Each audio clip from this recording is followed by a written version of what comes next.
Hi all, welcome to my new YouTube channel. കുറേ നാളായിട്ടുള്ള എൻ്റെ ഒരു ആഗ്രഹമാണ് യൂട്യൂബ് ചാനൽ തുടങ്ങണം എന്നുള്ളത്. ഇവിടെ ഞാൻ കാണിക്കുന്നത് എൻ്റെ ഡെയിലി റൊട്ടീൻസാണ്. മോർണിംഗ് റൊട്ടീൻസ് ആയിരിക്കും കൂടുതലുണ്ടാവുക. ഞാൻ രാവിലെ എഴുന്നേറ്റിട്ട് ചെയ്യുന്ന കാര്യങ്ങൾ, എൻ്റെ മോൻ ഉണരുന്നത് മുന്നേ ഞാൻ ചെയ്തു തീർക്കേണ്ടതായിട്ടുള്ള പല കാര്യങ്ങളുണ്ട്.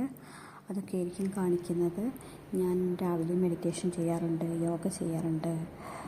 എനിക്ക് പി എസ് സി പഠിക്കുന്നൊരു വീട്ടമ്മയാണ് ഞാൻ. അപ്പം അതും ഞാൻ രാവിലെ തന്നെയാണ് ഈ കാര്യങ്ങളൊക്കെയും ചെയ്ത് കഴിഞ്ഞിട്ട് തന്നെയാണ് ചെയ്യാറ്. അപ്പം ഇതൊക്കെ ആയിരിക്കും എൻ്റെ ഈ വീഡിയോയിൽ ഉണ്ടാവുക. ഹെൽപ്ഫുൾ ആവുമെന്ന് തോന്നുന്നവർ എന്നെ ഫോളോ ചെയ്യുക, ചാനൽ സബ്സ്ക്രൈബ് ചെയ്യുക, ഷെയർ ചെയ്യുക. Thank you.